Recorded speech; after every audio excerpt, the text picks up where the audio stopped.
We've got to move this industry forward.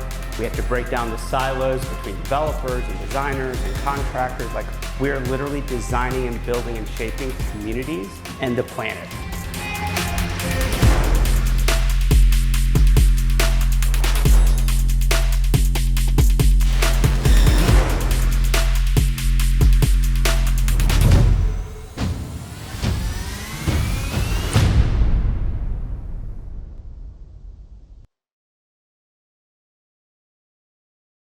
Thank you very much. Good afternoon, everybody. It's been a fun day. I've certainly learned a lot. This is not my normal professional community that I'm in today, so it's been drinking through a fire hose, and I thank you for that.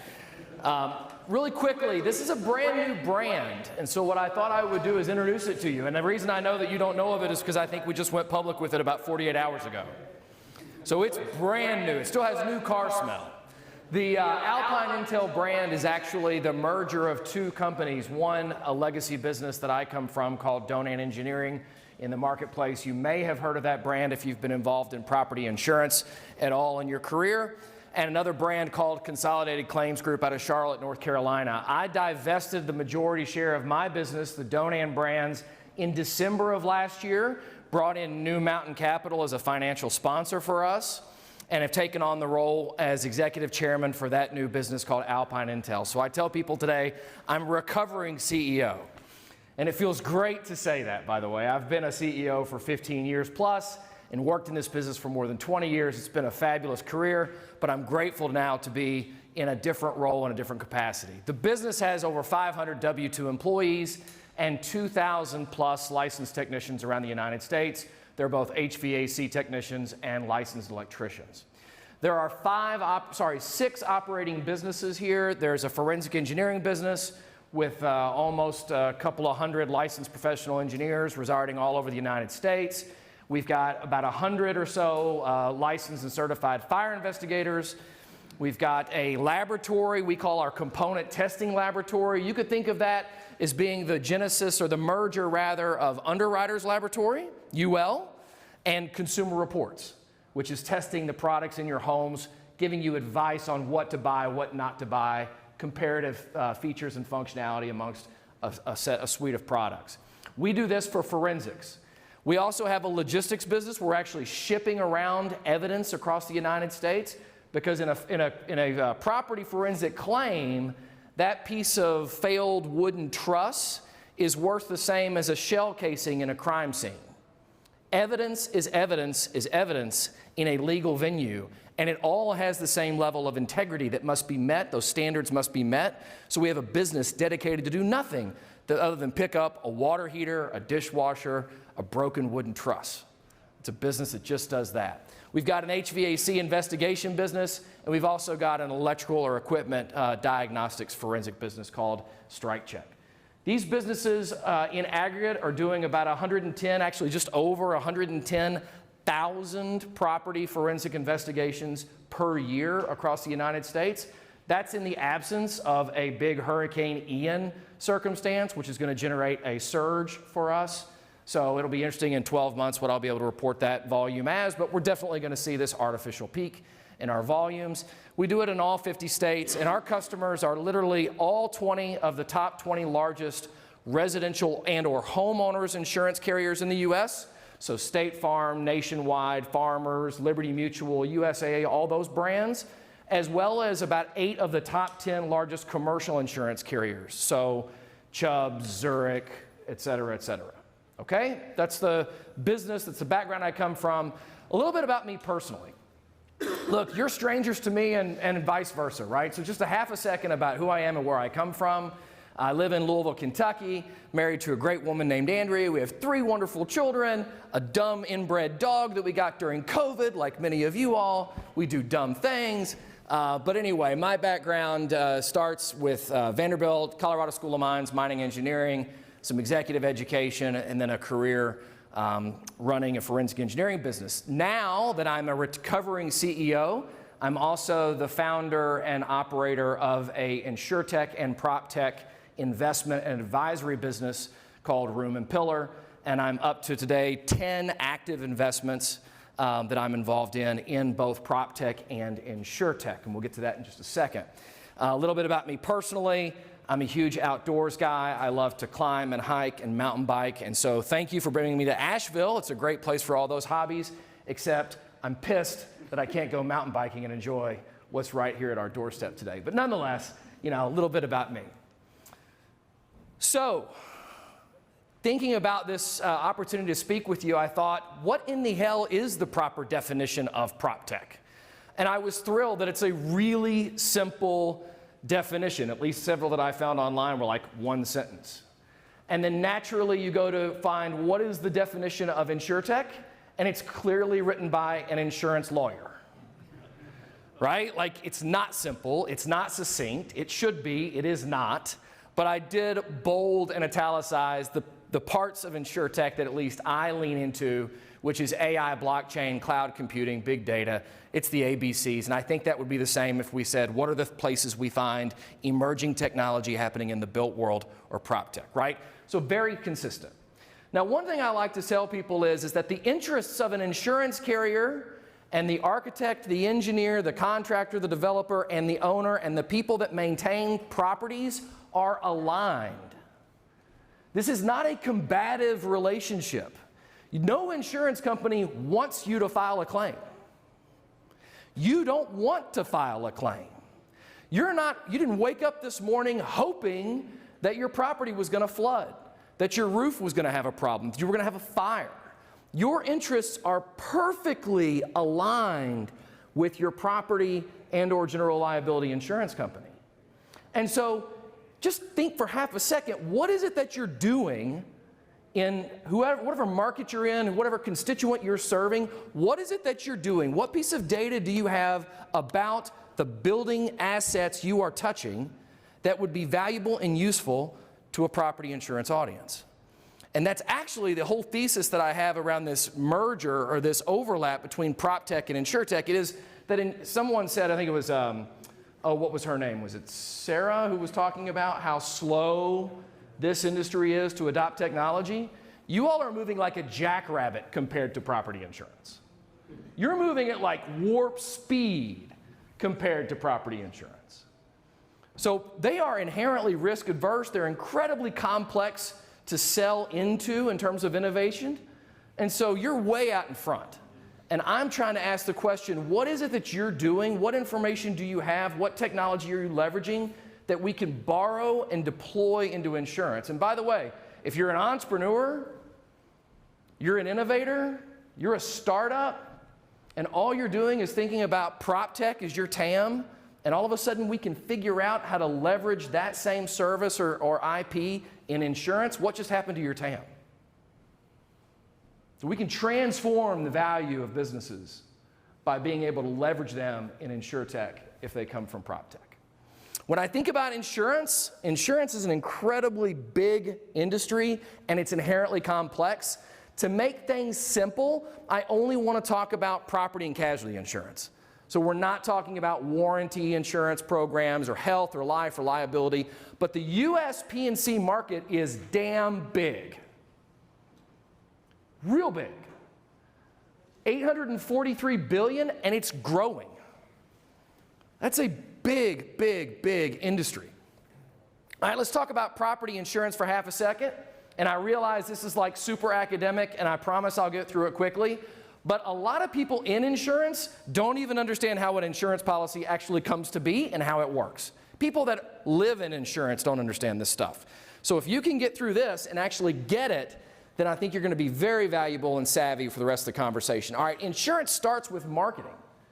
We say, what's a pain? I want to solve this pain. There's an unmet need. I'm going to go out and try to size up the opportunity, do some pricing analysis, figure out what my TAM SAM is for this new product, and then I got to give it over to an agent to sell it. Insurance is a highly regulated environment, and it's regulated in all 50 states. Every single state has their own regs around insurance. There are no two states that do it the same way. So if I'm going to sell an insurance product, I have to do it through agents who are licensed to do business in that state.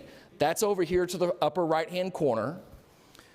You buy this insurance policy, I'm lucky enough to sell it to you, then it has to go through underwriting, right? Like we have to make sure that we've priced it properly, we've got the right risks included, And then speaking of risk, there's also this to the right in that orange box, risk control may inspect your exposure.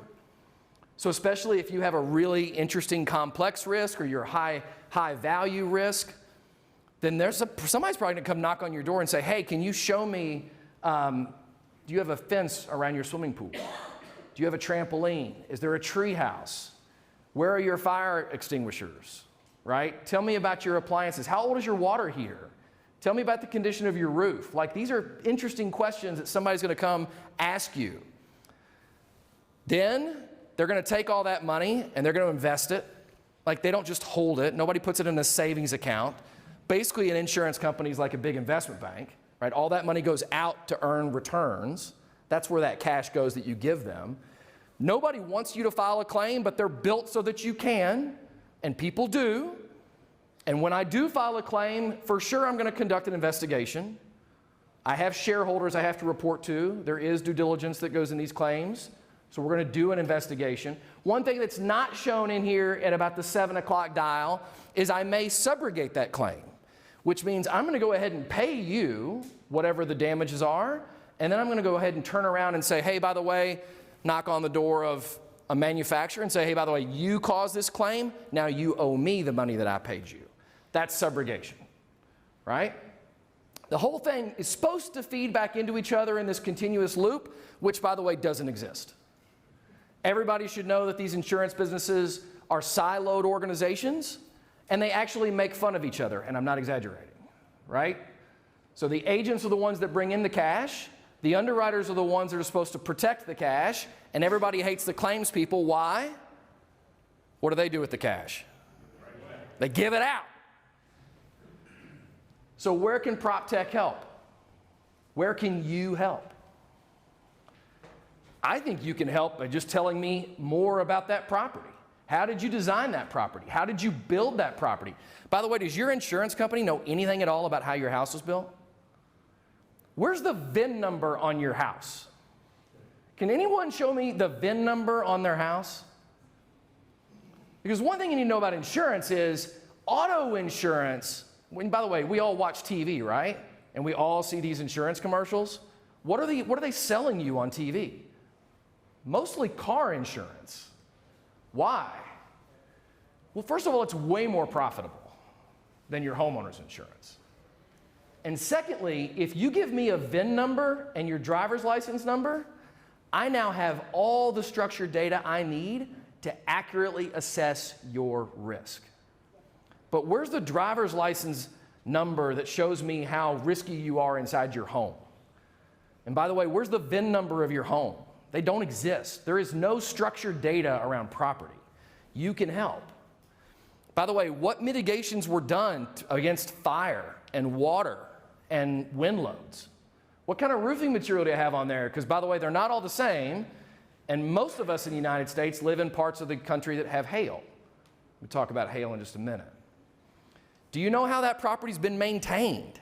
Do you know how old your washing machine is? Did you know that your dishwasher is one of the most hazardous appliances in your home? They all break, and when they do, we pray they don't flood your house, right? Do you have the ability to notify somebody that a hazardous condition exists? If you do, there's an insurance audience that would love to have that information, for sure. Okay, something someone in here said today was those insurance companies are getting rich off you, or did you guys hear that comment earlier today? Someone in the room made a comment like they're getting rich off of what we pay them, the insurance companies. I'm gonna break it to you, not what you think. Here's the arithmetic. This is the year 2019.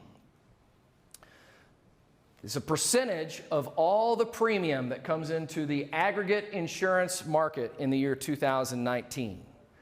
68.7% of all the money they generated in revenue went out the door in claims. So call it almost 70%. 70% of the business was paid out in claims. 28.6% of the business was the costs incurred to operate the business. You add those two things together, plus a little dividend in there, you've got 97.9. So if I generate $100 in revenue, my expenses are $97.90. How rich did I get?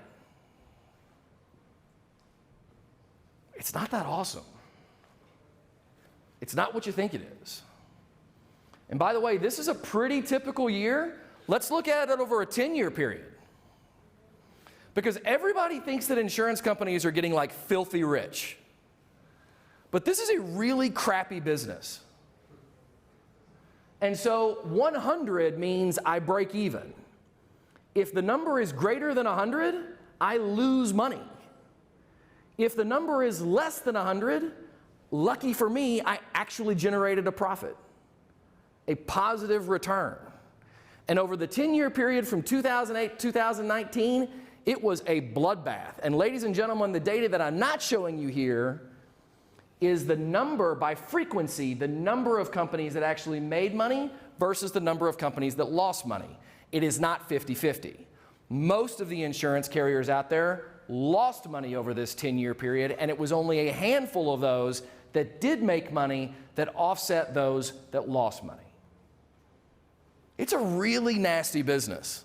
And it's not as profitable as the public thinks it is. By the way, this is also like this false awareness of risk. People think that fire is the thing that sort of drives the wheel. And the reason they think fire risks drive the wheel is represented in this graph right here. It's because if you have even the smallest of fires inside a property, it's inherently disruptive and it's crazy expensive. What do you use to extinguish fires? Come on, this is not a trick question. What do you use to put out a fire? Water. What is the water? Is that destructive? Like, it's crazy destructive. So I'm going to take a fire, which is destructive, and I'm going to use water, which is destructive, to put out the fire. It's insanely destructive, which is why, in terms of all these different causes of damage, fire claims are so expensive relative to everything else. I want everybody to memorize wind and hail and water damage and freezing. Can you do that for me? Wind and hail and water damage and freezing. What is this graph?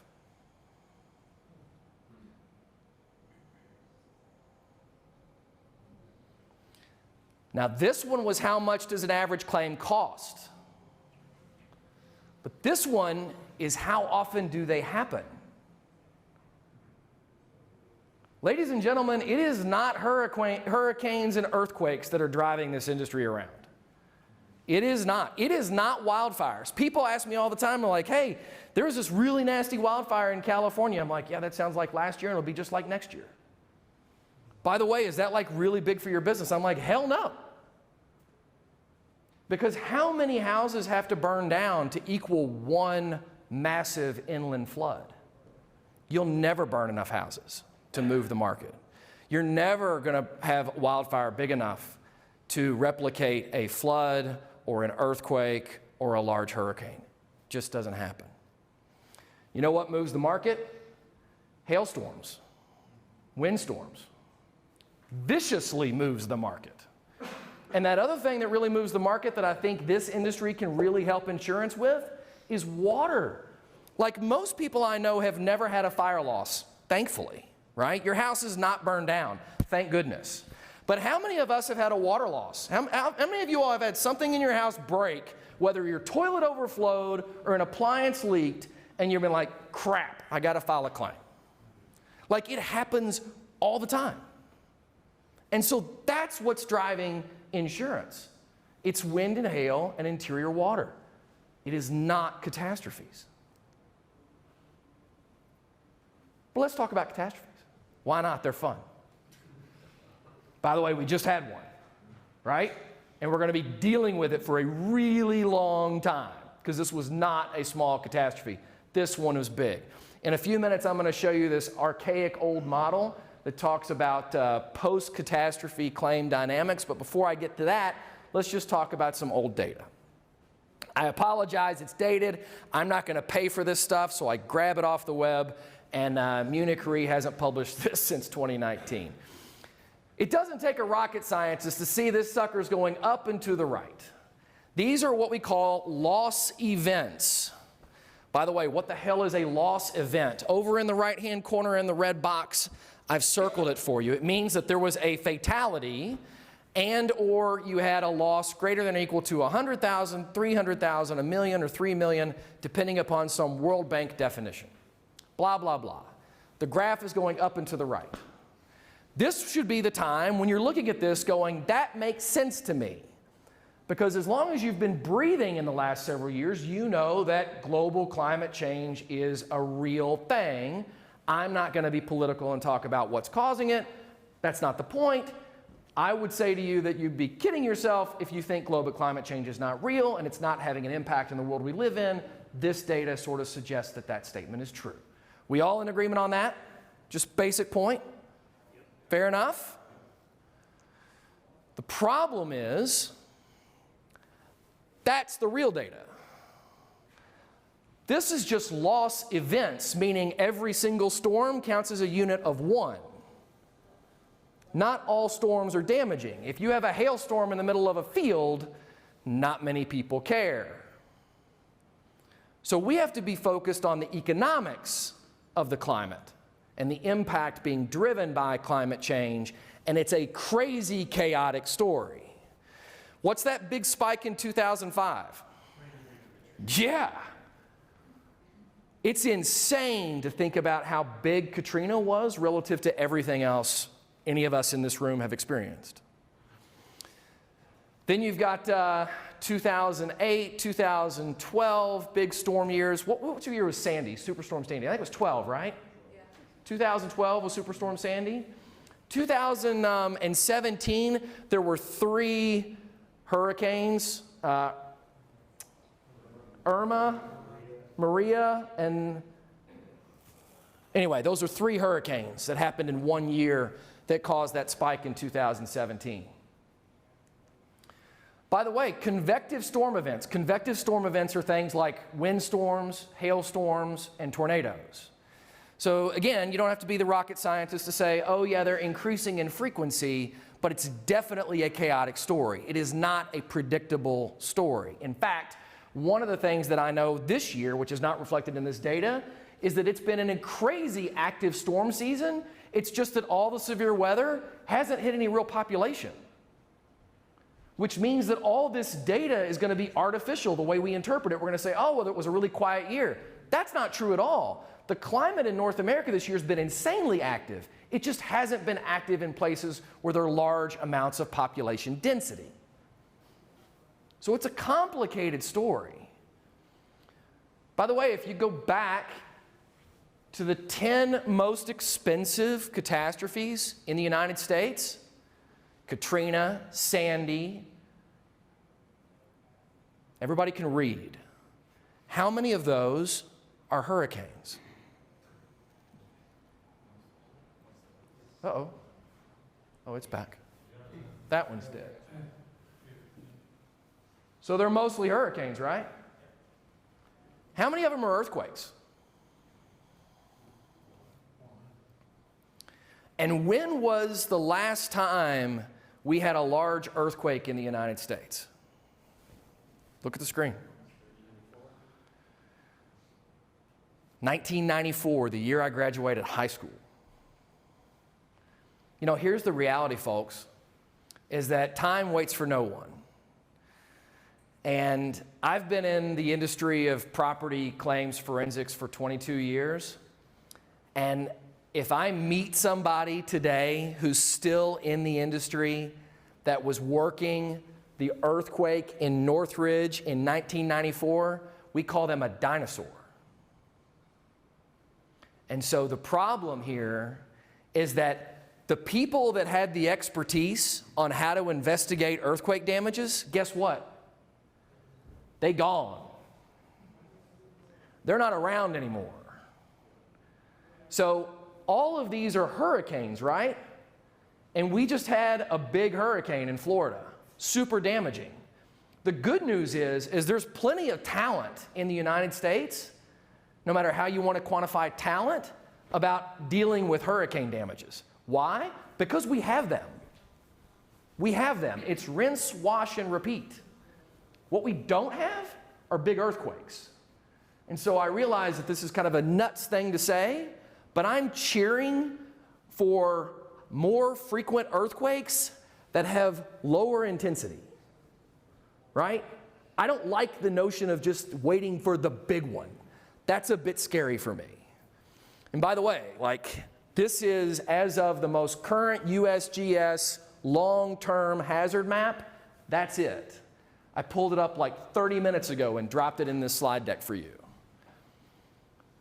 And what petrifies the crap out of me is sadly not the West Coast. Like, I feel horrible when the next big event does happen on the West Coast. It's just not me dismissing the severity and the consequences for that. That's not what I'm trying to suggest. But having a large seismic event on the West Coast of the United States does not scare me the way, finish my sentence. What do you think I'm scared of? The one in the center part of the United States. What do you know about the building stock, the building inventory in the center of the United States relative to the West Coast of the United States? Tell me. Super modern. High tech. Seismically standardized. High tech. Yeah. Everybody lives. What else do we know about the center part of the United States relative to the West Coast? I've got a room full of engineers. What do I know about it? We're not building for seismic. What are these buildings built on? Unconsolidated settlements, right? A lot of sand, a lot of gravel, a lot of really deep soils, a lot of clay.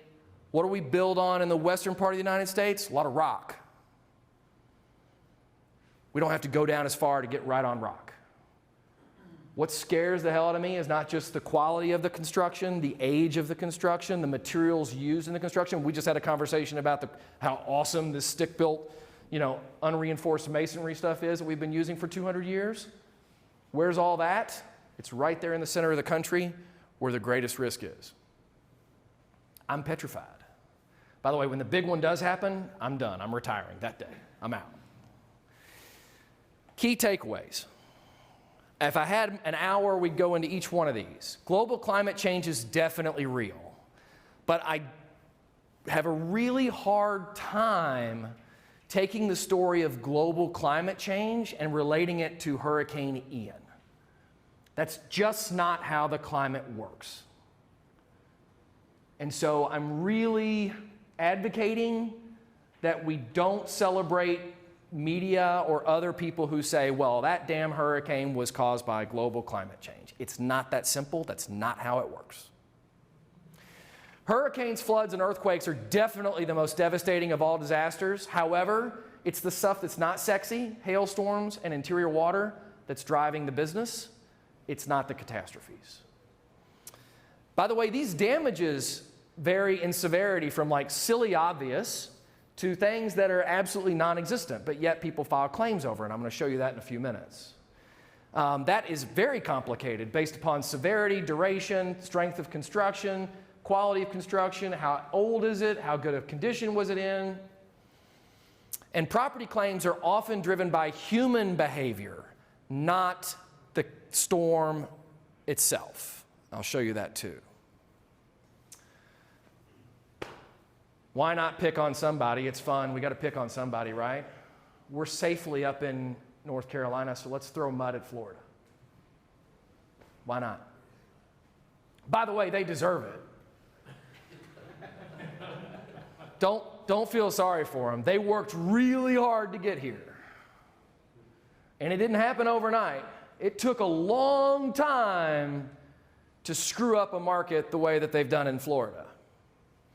And so every one of these things that I just snagged off Google Images, none of this was created after Ian. The Florida market, insurance market, has been collapsing like a slow motion train wreck for an extremely long time. If you want to know who to blame for Hurricane Ian, don't blame global climate change. Blame the people that produced that magazine on the left, because literally at the top you can see September of 2022, they were like, come on, bring it on. Bring it on. I need a hurricane.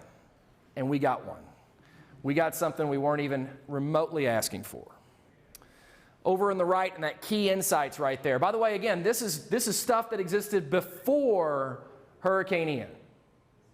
3 bullets. Florida's home insurance crisis is picking up speed as rates potentially increase and financial strength ratings worsen. Those are the ratings of the insurance companies themselves. Florida accounts for only 9% of home insurance claims, but 79% of home insurance lawsuits. Many of them fraudulent. I'm going to let that sink in for just a second. Because of the fraudulent lawsuits and the high overall claim risk in Florida, insurance companies have faced 2 consecutive years with net underwriting losses of over $1 billion, and we haven't even begun doing math on this hurricane. So, look at the date, September 26, 2022. This is before Ian. State regulators have asked a judge to place FedNat Insurance Company in receivership. FedNat is the 6th Florida property insurance company declared insolvent this year. If you go to the Department of Insurance website, on the left are all the companies that are currently liquidating and going out of business in Florida.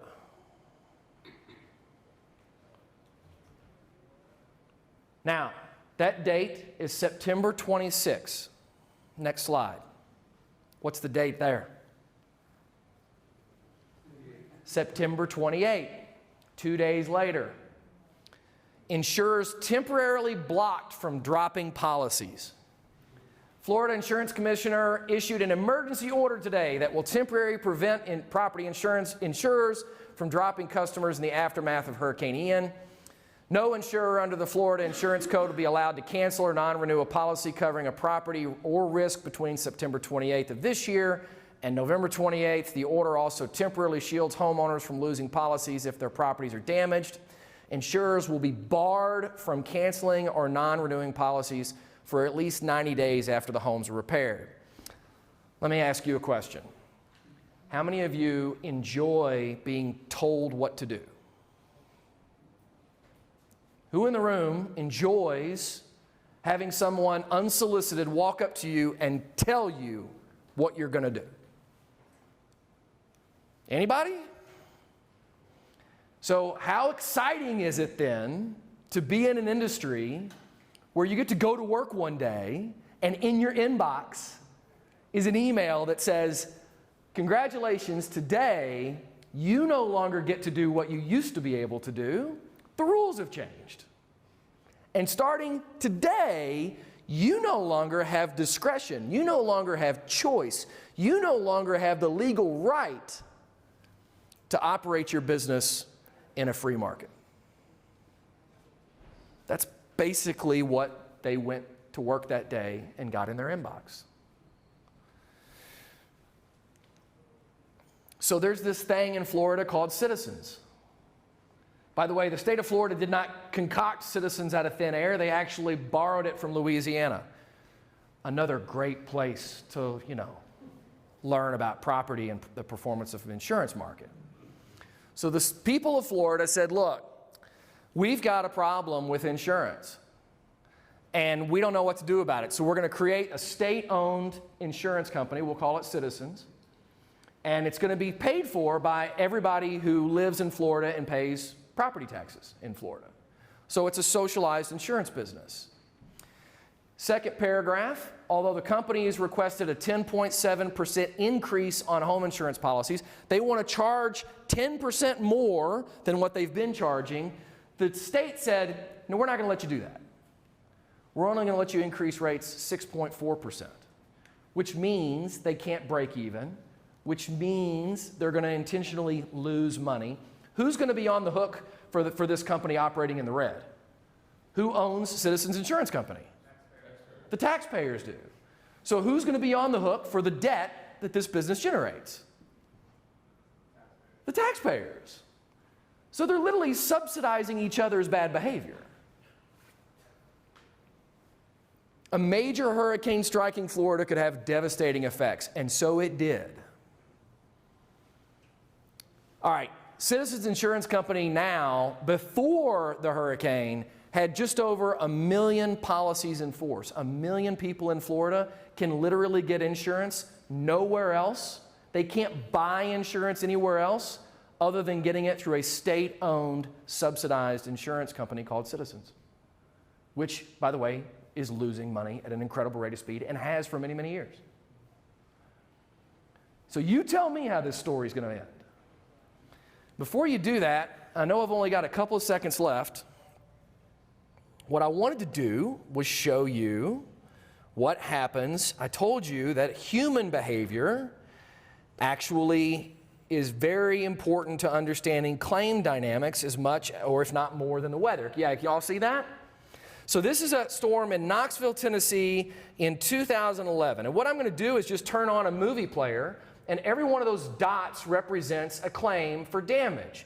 Now, what is really interesting about the data is some of those dots are coming from property insurance companies who are receiving these claims, and many of those dots are coming from restoration contractors. Now, they could be local contractors that are trying to repair damages. They could be out-of-town storm chasers. I don't have the data to differentiate between the two. I'm just saying some of it is from insurance claims data, other is from storm restoration contractors data. And that's, you're like, all right, well, whatever, Lyle, that's pretty cool. But what I want to do is zoom in. And since this is a hailstorm, I need everybody here to just take a big, massive leap of faith with me and understand that 80% of all roofs in the United States are covered with what? 80% of all roofs are covered with what? Asphalt shingles. Not sexy, right? Asphalt shingles. In order for hail to damage an asphalt shingle in good condition, typically that hail has to be about the size of a golf ball. 1.25 inches in diameter or bigger is going to damage these roofs. Anything less, let's say 1 inch or less, you're not likely to damage an asphalt shingle roof covering. This is part of the storm where we had 0.75 inch, 3/4 inch hail is that layer right there. And then, of course, this is 1 inch and so on and so forth. Now, let me go back and play the movie player, and I want you to look at all the claims that are happening in a place where the hail shouldn't have been big enough to damage a roof. What color is the 0.75? It's right here.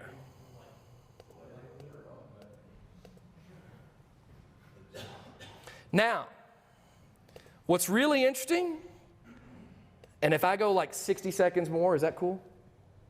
Can I get 60 seconds more? Because I just, 68 seconds?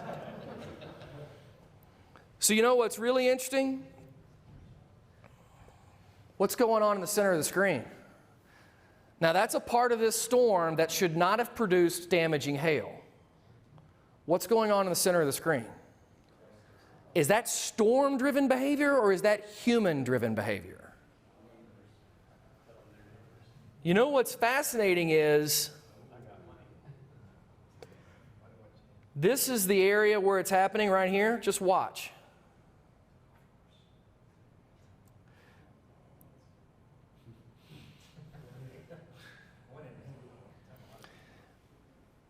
So this, by the way, I made this model in 2012. 10 years ago, I made this model. How far have we come in doing analytics in the last 10 years? A long freaking way. And so now what I can do is I can actually build machine learning that starts to alert me to human-driven claim behavior that may or may not have anything to do with the wind or the hail or the earthquake or the hurricane or any other peril that would have been allegedly responsible for those damage claims. Does that make sense? And by the way, I know this really shocks each of you, but there's this thing called fraud. I know, not me, not you, not our neighbors, not our family, but there's this thing called fraud. It turns out about 6% of every dollar you spend on an insurance premium goes directly to cover the costs of fraud. 6%.